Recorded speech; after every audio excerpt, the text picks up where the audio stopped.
Alright, in this video, I'm going to be explaining what an indie hacker is, because that's what I am.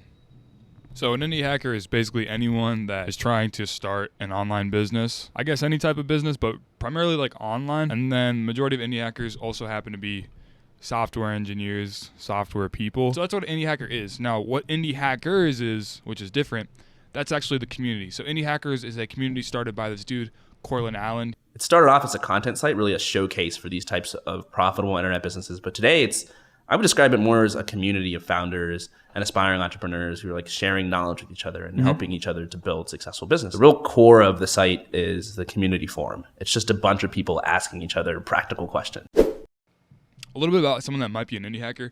If you're an indie hacker, you tend to value, number one, your personal freedom above all else. So here's a great indie hacker. His name's Levels.io. Here's him talking about personal freedom. Part of the really interesting world of software is that you kind of get to the point where a lot of people feel, or like a lot of companies will ask you to be passionate about what you do, like just the level of making it, which when hiring for a job, kind of super ass. But when actually doing stuff for yourself has such absurd benefits. Dude, companies are psychopaths. They are completely sociopathic, psychopathic. Like I know because I went to business school. I have an MBA. They don't have any loyalty to you as a human.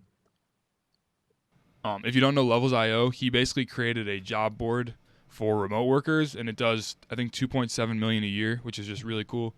Yeah, most indie hackers tend to have like a strong be your own boss mentality, own your work mentality, and are just not really interested in like the typical corporate lifestyle. So yeah, although I am technically, like I said earlier in the video, I am an indie hacker, I have made zero. As of February 4th, I have made 0 direct software sales. Sad, pain, I know. Despite trying for 2 years. So yeah, but recently I got my first like users. So anyways, back to the indie hacker thing.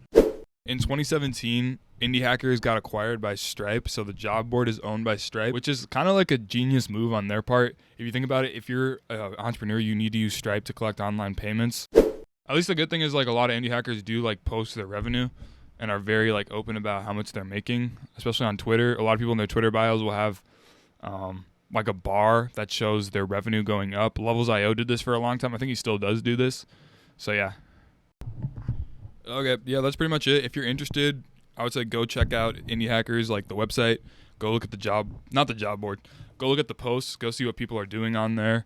If you're on Twitter, go find someone, like DM them or tweet at them, get some more information. And yeah.